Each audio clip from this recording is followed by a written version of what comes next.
नमस्कार, मी प्रवीण कांबळे महाराष्ट्र न्यूज नेटवर्कमध्ये आपल्या सर्वांचे सहर्ष स्वागत करतो। नमस्कार, मी प्रवीण कांबळे महाराष्ट्र न्यूज ऑनलाईन नेटवर्कमध्ये आपल्या सर्वांचे सहर्ष स्वागत करतो।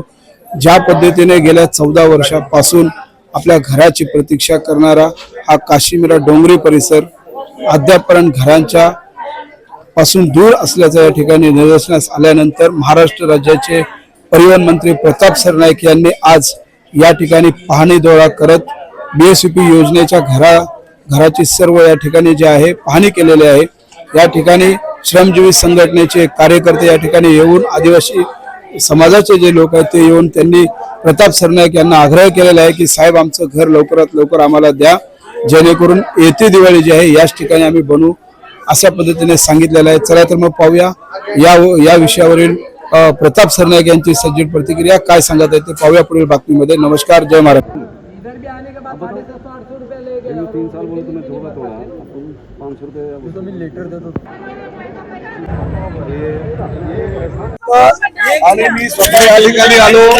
श्रमजीवी संघटनेचे प्रमुख आदरणीय विवेक भाऊ पंडित यांच्याशी काल माझी चर्चा झाली, सुलतान भाई बरोबर चर्चा झाली। तर हे जे घर आहेत ते बऱ्याच वर्षानंतर आता तयार झालेले आहेत, कारण जवळजवळ 14 ते 15 वर्षाचा वनवास, रामाचा वनवास तरी 14 वर्षात संपला होता, परंतु या बीएसयूपीचा वनवास मात्र 15 ते 18 वर्षापासून आहे। आणि अतिशय प्रतिकूल परिस्थितीमध्ये बिचारे आमचे आदिवासी बांधव आणि इतरही समाजाची लोक ह्या बीएसयूपीच्या योजनेमुळे घराच्या बाहेर राहत आहेत।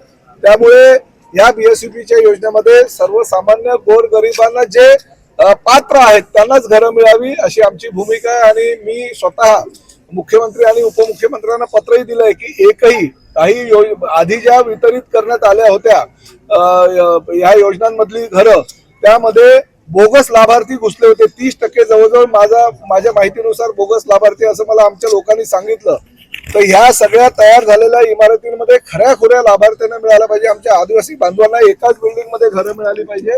आणि त्या माध्यमातून मी आणि आयुक्त साहेब आम्ही आता आज दौरा केला आणि लवकरात लवकर विवेक भाऊंची वेळ घेऊन, माननीय मुख्यमंत्री आणि उपमुख्यमंत्र्यांची वेळ घेऊन आम्ही ह्या लाभार्थ्यांना चावे देणार आहोत, त्यांना लवकरात लवकर त्यांचं घर देणार आहोत। त्याचबरोबर जे 950 रुपये पाण्याचे केले होते ते सुद्धा 500 रुपये जे पूर्वीपासून चालत आलेले तेच करण्याच्या सूचना मी खांबी साहेबांना दिलेल्या आहे। आयुक्त साहेब सुद्धा या ठिकाणी आहेत, कारण आधीच लोकांना गोरगरिबांच्या घरामध्ये पाणी मिळत नाही। टँकरनी पाणी देत असताना ते पण 950 रुपये दरानं कसं त्यांना परवडेल, त्यामुळे ते 500 रुपयेच करण्याच्या सूचना केलेल्या आहेत।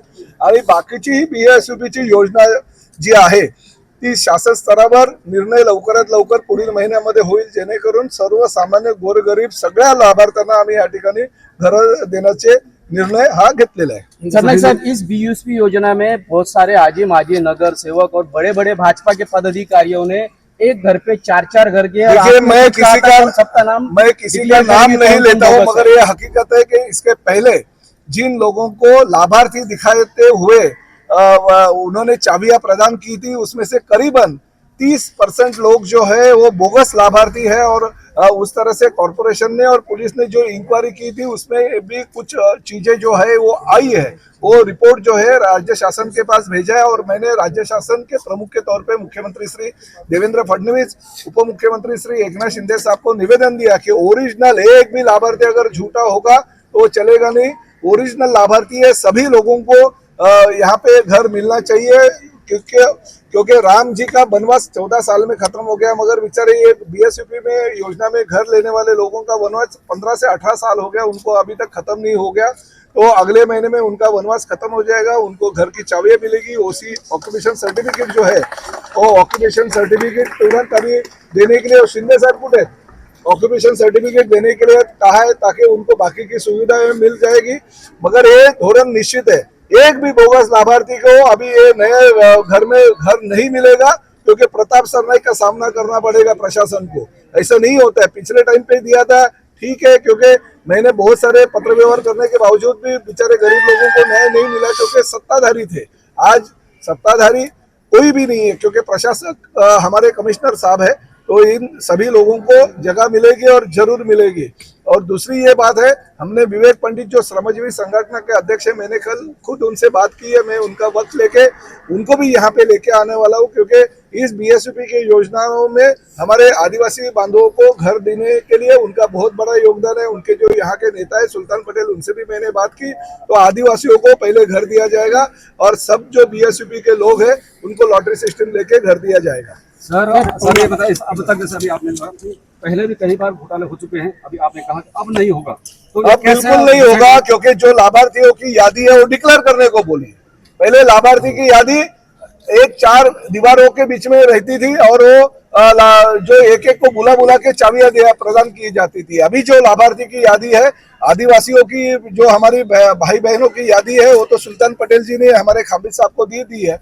बाकी की लाभार्थियों की यादी डिक्लेयर करनी चाहिए और डिक्लेयर करके वो ओरिजिनल लाभार्थी है कि नहीं तुरंत पता चलेगा और वो डिक्लेयर करके फिर माननीय मुख्यमंत्री, उप मुख्यमंत्री और साथ ही में इस परिसर का विधायक होने के नाते मैं और हमारे विवेक भाऊ पंडित यहाँ पे हाजिर हो गए और उनके माध्यम से चाबी दी सर जाए। टोल नाके को लेकर के गणेश नाइक जी ने कहा कि नहीं, कुछ नहीं, गणेश नाईक साहब टोल श्रमजीवी संघटनेचे नेते जे आहेत सुलतान पटेल यांनी या ठिकाणी आपली प्रतिक्रिया देत सांगितलेलं आहे की जर येत्या दिवाळीपर्यंत जर घराचे ताबा जर आम्हाला जर नाही दिला तर या ठिकाणी जे आहे आम्ही पहिली दिवाळी जी आहे आम्ही इथेच बनवू, अशा पद्धतीचा आग्रह करत सरनाईक यांना सांगितलेलं आहे की लवकरात लवकर घर द्यावं। पुढच्या काळामध्ये या पद्धतीने घर कशा पद्धतीने लोकांना मिळतं हे पाहणं गरजेचं आहे। नमस्कार, जय महाराष्ट्र।